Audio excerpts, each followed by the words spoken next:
Good evening, everyone. My name is Brenda Ahlberg with the Kenai Peninsula Borough Incident Management Team. And with me tonight is Dan Nelson, our incident commander, to provide us an update. And then, of course, we'll roll into questions that we've received through the day. And without further ado, I'll bring it over to you, Dan. Thanks, Brenda. Thank you, everyone, for joining us on this Sunday evening. I have just a few quick updates to share with the community before we go into some of the questions that have been received. So the incident management team for the borough, as well as the cities and for the hospitals, are all working 7 days a week in response to planning and coordination for the COVID pandemic. Our incident management team today focused on a lot of coordination with our healthcare facilities and hospitals. There's a lot of questions regarding testing and those types of things that we were able to go down the road and work on. In addition, working on some protocols and some changes for our first responders. Our primary focus is to keep our first responders safe, our police, fire, and EMS folks, so they can still respond and provide those services and be able to respond when somebody needs them. So a lot of work based on our protocols and a lot of planning continues. I've been talking about planning for the last several nights, and some people have asked me, well, what do you mean? Why are all you doing is planning? Well, we're really trying to go down and look for each contingency. This is definitely not a common emergency here on the Kenai Peninsula or really in other places. So we're kind of writing that playbook as we go and trying to make sure that we have all our bases covered for any eventuality, because our ultimate goal and objective is to keep the public safe, make sure essential services and infrastructure are still being provided. So that's just a real brief update from the incident management team for the borough and for the cities. And that about sums it up. So we'll definitely take questions. I know that some have been coming in today, and Brenda, I think you can leave questions in the comments as well. We'll try and get to in the next half hour. Absolutely. And if we cannot answer the questions directly tonight, we'll certainly try to provide comments in the thread itself. What do we know about the 2 cases that were announced last night? Is there any additional information that you're able to share with us? So everybody, I think, is aware that we had the 2 cases in the Central Peninsula, and of course we had the 1 case in the Seward area a few days prior. There aren't really a lot of details that I'm able to share. So basically, I want to go through a little bit what that process is when we do have cases. So once a positive test comes back for COVID-19 for somebody, the state of Alaska Public Health Department is responsible for. They'll get that information, and then they go through a protocol of notifications. So notifying that person's healthcare provider, of course, the patient itself. And then they go to a fairly extensive process on kind of surveillance and contact tracking. So essentially, those health professionals are going to go and help the patient retrace their steps, try and rebuild their daily activities, and then start to reach out to folks that may have had some sort of close contact. That's a difficult task, as you can imagine. Our public health folks do it well, but this is another example of that social distancing. If people are maintaining that physical distance from each other, as we've been talking about, and we'll talk a little bit about that tonight as well, then that certainly makes it easier and stops that spread. So that's the protocol in a nutshell for folks. Those folks are working hard on those 2 cases and trying to trace down information and get a little bit more confirmation, a little bit more solid information. We talked a little bit about it yesterday. There are some laws and just some good things on why we can't share a whole lot of specific details. The HIPAA laws, the patient privacy laws, are certainly contributing to that. It's not the borough or anybody else's prerogative to share somebody's medical history or medical issues in a public forum. So once again, you probably wouldn't want that if it was your history.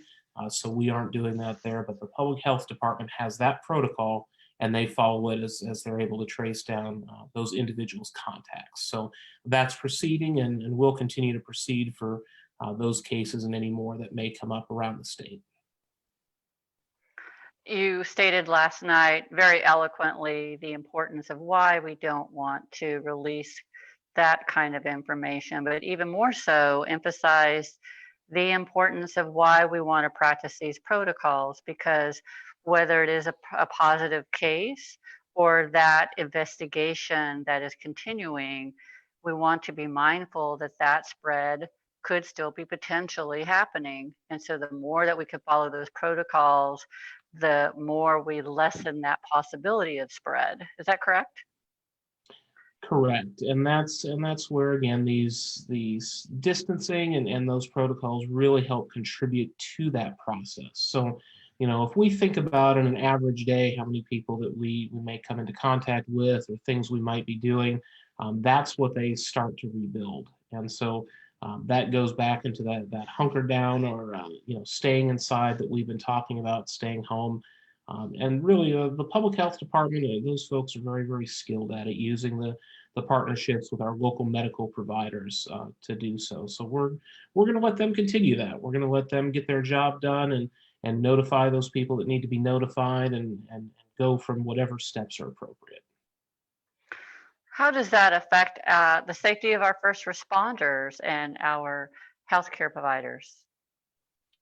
So the same protocols occur when they find a case and they start doing those investigations. One of the first things that they will look at is, which medical provider did they go to? Of course, those folks are intimately involved. Were they seen by a first responder? Did they call for a medical issue, for instance, and have an ambulance arrive? So those same protocols are extended to our first responders and our medical professionals. Now, those folks are taking extreme precautions, even more than they have in the normal day-to-day world that they work in. So that's why you may see additional precautions, whether that's at your doctor's office or whether that might be in one of our first responders, even in our law enforcement, our police and state troopers might be wearing personal protective equipment or modifying how they're working with you. So it's important to realize that you might see masks, you might see gowns or eye protection, a little bit more protective equipment than you are used to when dealing with our responders. But keep in mind that the overall objective is we want to continue and make sure that everybody that needs those services can receive it. So if we have people that are getting sick or potentially being infected by something, that's why that overabundance of caution, that PPE, the personal protective equipment, as we call it, to make sure people are safe. So be aware that folks that may see these folks in the community, or if they may have a need and be served, they'll be seeing those additional precautions. And you may, if you call for assistance with 911, calling for fire, EMS, or police, you might have some extra questions about anything you might be experiencing. So please answer those questions. That's you're certainly not going to be denied service. Those folks are always there to serve you, but that's for everybody's safety and to keep them safe and keep the system operating. One of the things that, or one of the questions that has been asked last night several times, as well as today, was with all of the mandated closures of facilities such as gymnasiums, private gym membership, and movie theaters, or other areas of congregation, why were childcare facilities not closed? And we posted today, both on the blog as well as here, the health alert require asking those facilities, those child care facilities, to continue to stay open if at all possible in a safe manner. And one of the reasons why that I don't think folks are really understanding is for the safety of our elderly. And can you expound a little bit about that? Why is that important? Certainly. So, we know that especially when children are home, they're out of school and they're out of their normal activities. It's often for perhaps parents or grandparents to be the child care providers and to go over and have activities in their home. And, as you'll recall, when we talk about this virus, the elderly and the immunocompromised are more at risk. So those elderly population that we have has a higher risk factor. So if a young child were not showing symptoms but were carrying the COVID-19 virus, they may potentially be a way to infect those elderly and with often much more serious medical results than the young child. So it's one of those cases where the state looks at what the best mitigation factor, what is the best factor that we can use to help minimize the spread, because you might look at that at first and say, Well, this is exactly opposite. Why can't I go to my movie theater or my gym, but the daycare is still open? And that's why it's better for those daycare providers that are professionals to follow the guidance that the governor and the state have set out in order to protect that vulnerable population. And for those that are wanting more information on that particular health alert, it's health alert number 8. It is on our blog as well as on our Facebook page. And it is very informative on what measures should be taken to adhere to those safety protocols. Moving into another area that I think folks are not understanding or maybe hadn't taken a moment to pause and come, come together is the importance of the limited medical resources in our smaller communities and how they may be impacted. Can you share some more information with us regarding that? Course, and that's a great topic to bring up. As yesterday we were talking a lot about this and going through again some of that planning that I keep referring to.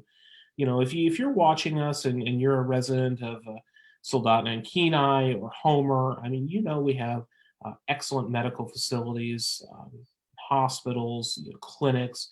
All of those different things are available to us, and the services that we've been able to have here in the Kenai Peninsula is certainly grown over the years. You know, really, our medical providers are targeting not having to have everybody go to Anchorage for these various services, and really keeping that here at home. So when we have our smaller communities that's really maybe on or off the road system, where they may have simply a small clinic or traveling providers, and that gets especially exacerbated on folks that are very remote or very off the road system. So I'll use examples of some of our villages across Kachemak Bay and the city of Seldovia. The medical resources there are very, very limited when it comes to providers, the physical clinic space. There's obviously not full hospitals or full services in those facilities or in those communities. So what we're trying to do especially is make sure that as we keep flattening that curve, as we're mitigating the spread by staying home, by maintaining physical distancing, is if we start to have a stressor on those small communities, the problem gets even worse. So you may have heard that a lot of the objectives coming from the state and the federal level, and of course down to the local level, is to make sure that as we prevent the spread, we're not putting that stress on our healthcare system. That stress is magnified in our smaller communities that may not even have a resident provider, may have one that's simply traveling and there on a regular schedule. So we're watching that very, very closely and working with those small communities, our tribal health partners, to make sure that that message gets out. And it's very easy when you're in one of our small communities here in the Kenai Peninsula to say, well, it won't get here, or we're isolated, but that doesn't change the precautions that need to be taken, because we don't want really any of that stress on the system. We don't want anybody to get sick, but especially we don't want to have those clusters or outbreaks in those small communities that have such limited healthcare resources.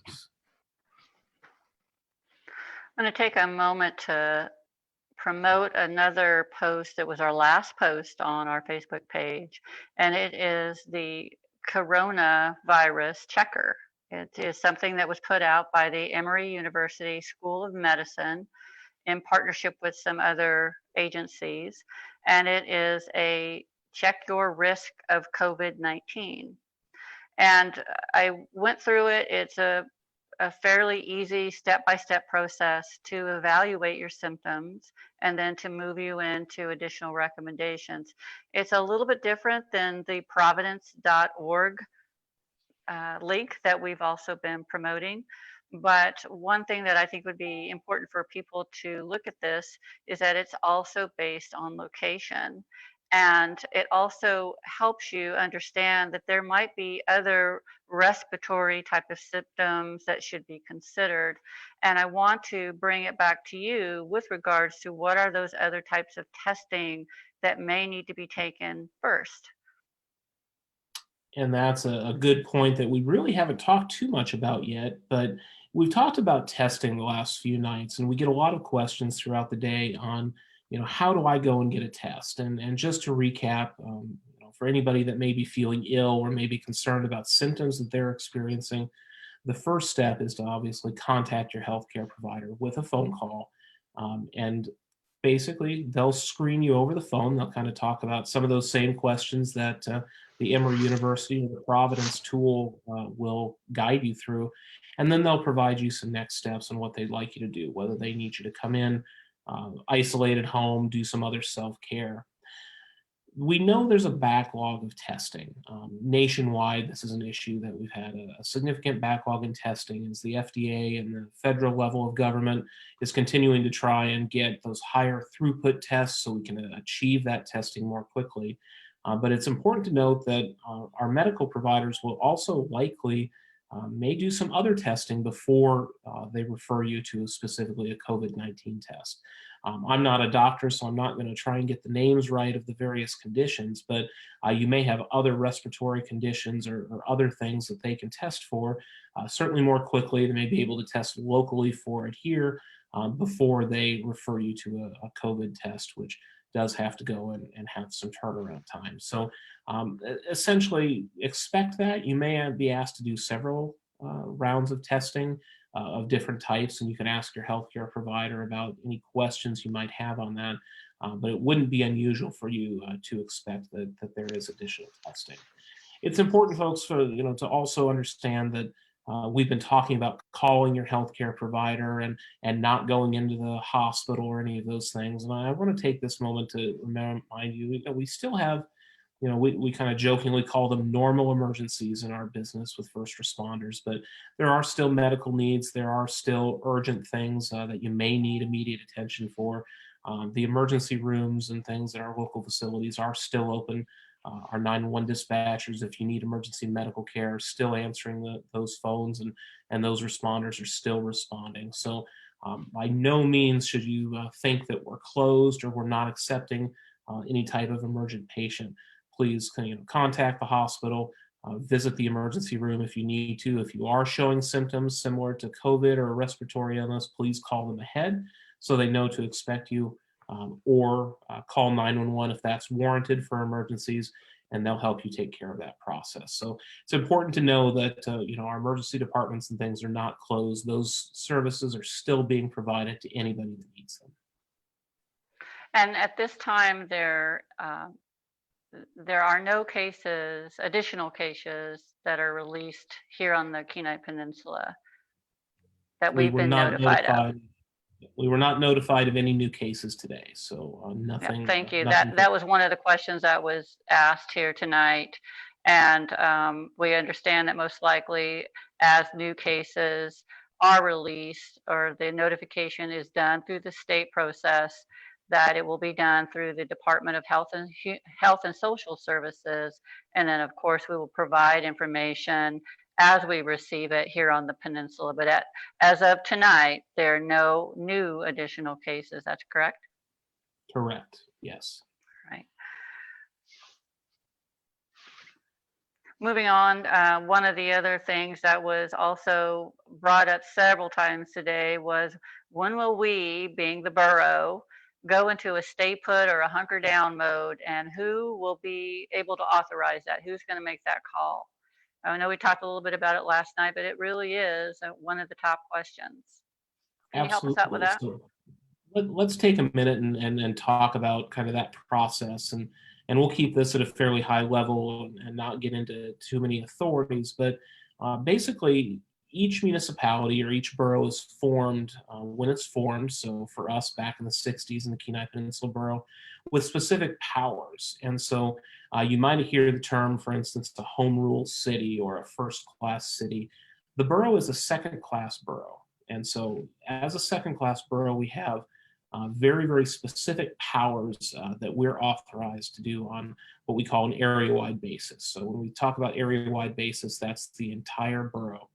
And then we have additional powers that weren't originally enumerated in the legislation, the state law, but we've added on through the will of the people. So examples of this would be our fire and EMS service areas or our recreational service areas.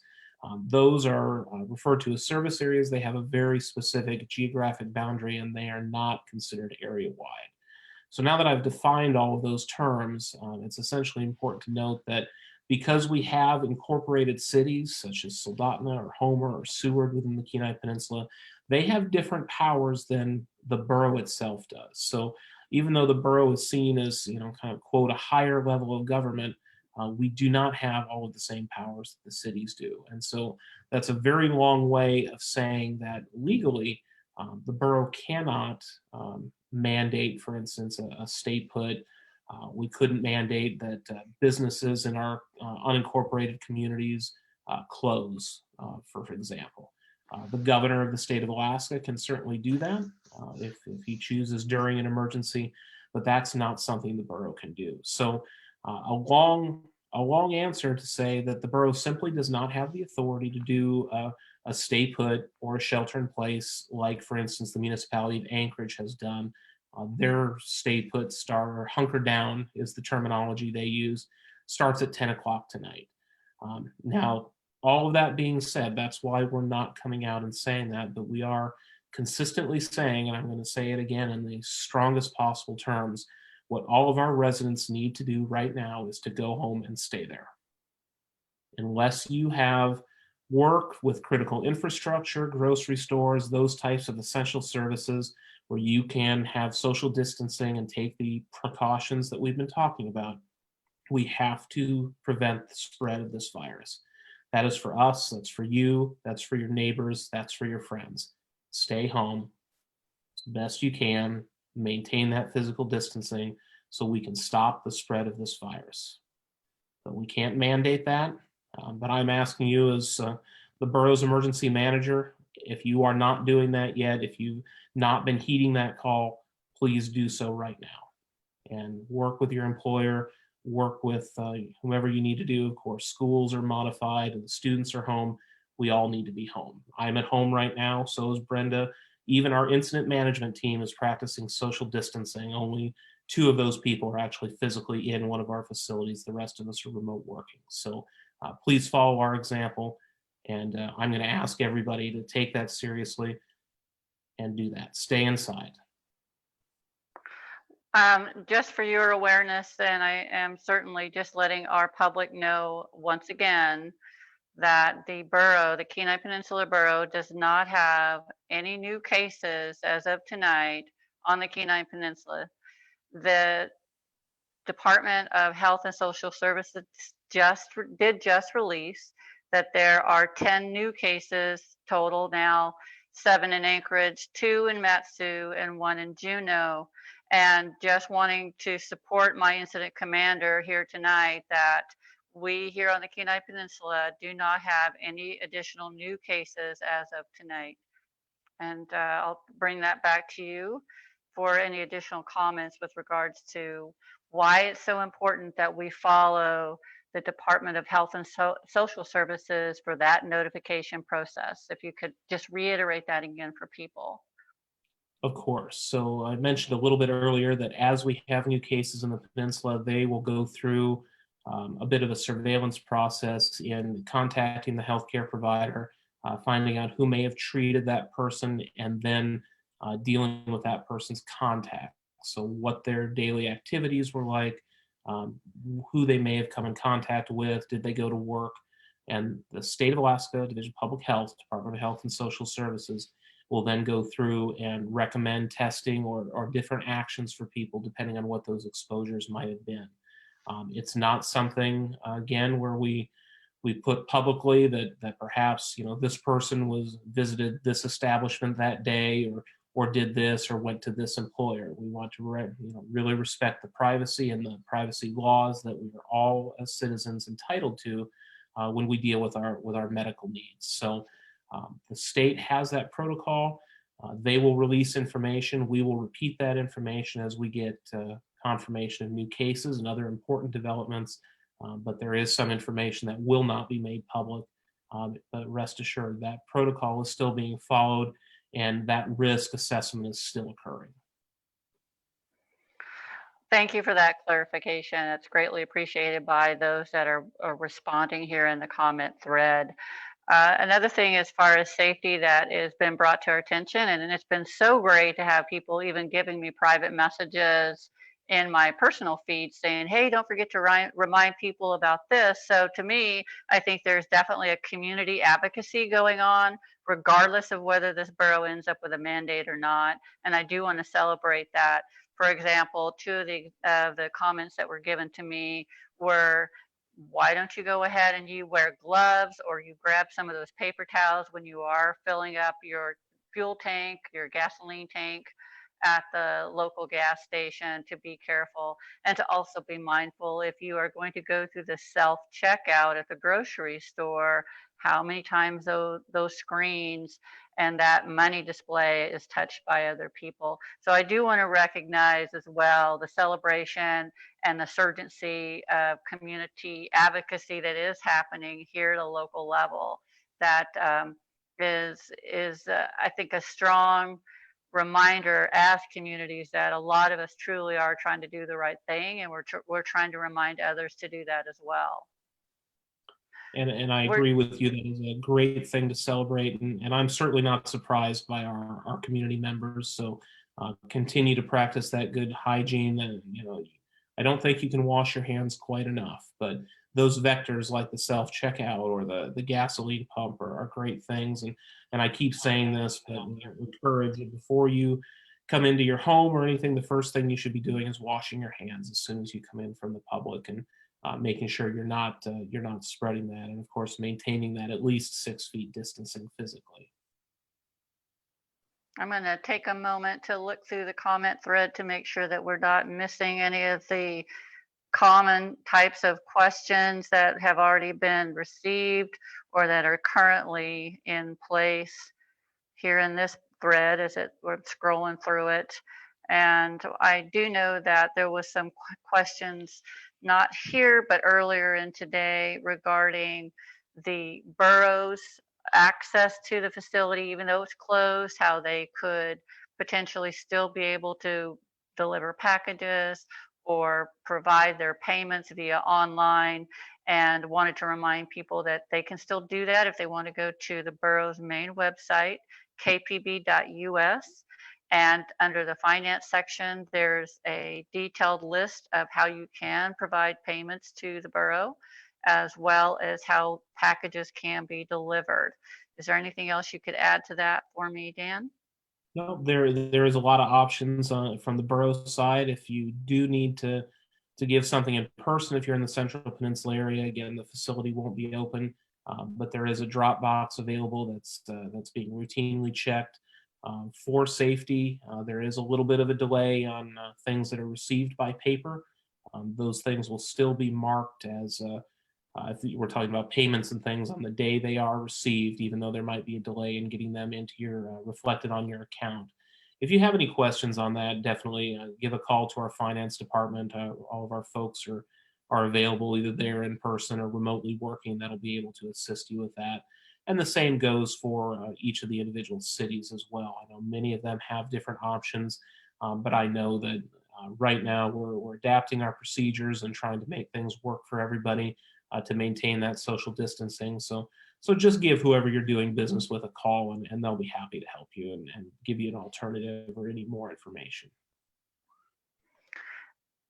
The number is 262-4441 for the borough's main facility. That's 907-262-4441. We're down to one last minute. I would love for you to give us some closing comments. You're so good at wrapping this up and encouraging us to do our social distancing. What do you have for us tonight, Dan, for closing comments? And social distancing can't be overstated. I'm going to ask again. I know there are some people that might be saying, well, I'm not, this isn't really that serious, or we don't all need to be inside. We don't need to shut things down. And I agree with you. There are things that we can do to keep business running, but that physical distancing, that staying inside isn't just for you.